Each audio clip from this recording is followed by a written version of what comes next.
Assalamualaikum warahmatullahi wabarakatuh. Perkenalkan, nama saya Muhammad Aulia Zikri, NIM 19103122100033. Pada kesempatan kali ini saya membuat sebuah video animasi untuk memenuhi tugas akhir dari mata kuliah Manajemen Inovasi dan Kreatif yang diampu oleh Ibu Ana Nurfaida SE, MSI. Pada kesempatan ini saya akan membahas tentang inovasi terbuka. Apa sih inovasi terbuka itu?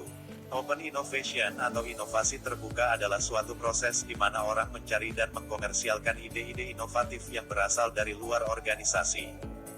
Tujuan dari inovasi terbuka adalah untuk menciptakan kolaborasi yang erat dalam penelitian dan pengembangan, desain dan pengembangan produk baru, dan pengenalan pasar dengan pihak-pihak yang akan berbagi kepentingan bisnis perusahaan dalam kolaborasi tersebut.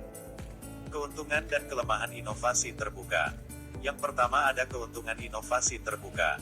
Inovasi terbuka menawarkan beberapa manfaat bagi perusahaan yang beroperasi pada program kolaborasi global. Keuntungan pertama, mengurangi biaya penelitian dan pengembangan. Kedua, peningkatan potensi produktivitas pembangunan. Ketiga, penggabungan pelanggan di awal proses pengembangan. Keempat, peningkatan dalam akurasi untuk riset pasar dan penargetan pelanggan. Kelima, meningkatkan kinerja dalam perencanaan dan pelaksanaan proyek. Keenam, berpotensi untuk sinergisme antara inovasi internal dan eksternal. Ketujuh, berpotensi untuk pemasaran viral.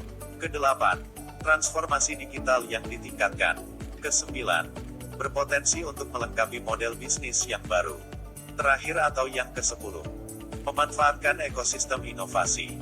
Selanjutnya ada kelemahan dari inovasi terbuka. Kelemahan menerapkan model inovasi terbuka secara alami yang dikaitkan dengan sejumlah risiko dan tantangan, antara lain. Yang pertama ialah kemungkinan untuk mengungkapkan informasi yang tidak dimaksudkan untuk dibagikan. Kedua, potensi bagi organisasi tuan rumah untuk kehilangan keunggulan kompetitif mereka sebagai akibat dari pengungkapan kekayaan intelektual. Ketiga, meningkatnya kompleksitas dalam mengontrol inovasi dan mengatur bagaimana cara kontributor mempengaruhi proyek. Keempat, merencanakan cara untuk mengidentifikasi dan menggabungkan inovasi eksternal dengan benar.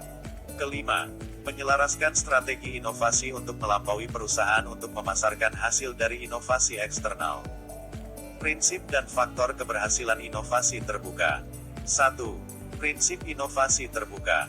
Prinsip yang pertama ialah tidak semua orang pintar bekerja untuk kita. Kita perlu untuk bekerja dengan orang-orang pintar di dalam dan di luar perusahaan. Kedua, eksternal R&D dapat menciptakan nilai yang signifikan sedangkan internal R&D mengembangkannya. Prinsip ketiga, perusahaan tidak harus melakukan penelitian sendiri dan menciptakan keuntungan darinya. Keempat, bangun model bisnis yang lebih baik untuk jangka panjang. Kelima, penggunaan yang baik dari internal maupun eksternal pasti akan memenangkan pasar. Prinsip terakhir ialah tidak ada salahnya membeli IP orang lain untuk kemajuan bisnis model perusahaan kita. Faktor keberhasilan. Ada beberapa faktor yang menjadi keberhasilan inovasi terbuka. Yang pertama ialah manusia. Kedua, kreasi sebuah produk baru yang inovatif dan memiliki nilai tambah dan manfaat bagi kehidupan manusia. Ketiga, produk yang telah dihasilkan dapat didistribusikan agar dapat digunakan atau dikonsumsi oleh manusia. Faktor keempat, ialah ide, gagasan. Kelima, budaya organisasi. Keenam, kemitraan. Ketujuh, kekayaan intelektual. Dan yang terakhir ialah tenaga ahli. Model-model inovasi terbuka. Pertama ada idea competitions. Pada model ini memerlukan penerapan sistem yang mendorong daya saing di antara kontributor oleh kiriman yang sukses dan bermanfaat. Kompetisi pengembang seperti acara hackathon termasuk dalam kategori dari open innovation. Metode ini memberikan organisasi dengan akses murah untuk jumlah besar dalam hal ide-ide inovatif. Selain itu juga model ini menyediakan wawasan yang lebih dalam kebutuhan pelanggan mereka dan kontributor mereka. Kedua ada customer immersion. Pada saat sebagian besar berorientasi pada akhir siklus pengembangan produk, teknik ini melibatkan interaksi pelanggan yang luas melalui karyawan dari organisasi tuan rumah. Perusahaan dengan demikian dapat secara akurat menggabungkan masukan pelanggan, sementara juga memungkinkan mereka untuk terlibat lebih dekat dalam proses desain dan manajemen produk siklus. Ketiga, Ada Innovation Networks. Model ini berhubungan erat dengan kompetisi ide. Sebuah organisasi memanfaatkan jaringan kontributor dalam proses desain dengan menawarkan hadiah dalam bentuk insentif. Perbedaannya berkaitan dengan fakta bahwa jaringan kontributor digunakan untuk mengembangkan solusi untuk masalah diidentifikasi dalam proses pembangunan, sebagai lawan produk baru.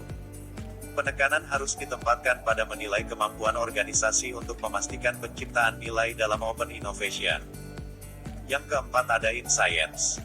Model ini muncul karena ide istimewa Ludwig Boltzmann Gesellschaft di Austria. Melalui sebuah proyek bernama Beritahu Kami tentang masalah kesehatan mental dan digunakan konsep inovasi terbuka untuk memilih pertanyaan penelitian.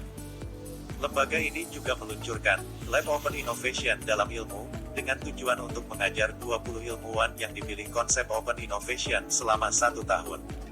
Gesellschaft menginformasikan tentang laboratorium, para peserta, guru dan berita tentang Open Innovation dalam bentuk ilmu. Dan yang terakhir ialah produk platforming. Jadi pada pendekatan ini melibatkan mengembangkan dan memperkenalkan produk yang sebagian selesai. Untuk tujuan menyediakan kerangka kerja atau alat untuk kontributor untuk mengakses. Kontributor untuk memperluas fungsi platform produk sekaligus meningkatkan nilai keseluruhan dari produk untuk semua orang yang menyesuaikan dan mengeksploitasi. Nah itu tadi sedikit penyampaian materi tentang inovasi terbuka dari saya. Selanjutnya ada kesimpulan dari materi ini. Inovasi terbuka adalah cara yang lebih menguntungkan untuk berinovasi. Karena dapat menciptakan aliran pendapatan baru bagi perusahaan, mengurangi biaya, mempercepat waktu ke pasar, dan meningkatkan diferensiasi di pasar. Jadi, ada banyak peluang bagi bisnis untuk mendapat untung dari pendekatan ini. Namun, menerapkan model inovasi terbuka secara alami dikaitkan dengan sejumlah risiko dan tantangan. Di antaranya adalah kemungkinan mengungkapkan informasi yang tidak dimaksudkan untuk dibagikan. Meningkatnya kerumitan dalam mengendalikan inovasi dan mengatur bagaimana kontributor mempengaruhi suatu proyek. Dan potensi kehilangan keunggulan kompetitif sebagai konsekuensi dari pengungkapan kekayaan intelektual. Sekian yang dapat saya sampaikan dalam video ini. Terima kasih sudah menonton dan sampai jumpa di lain video.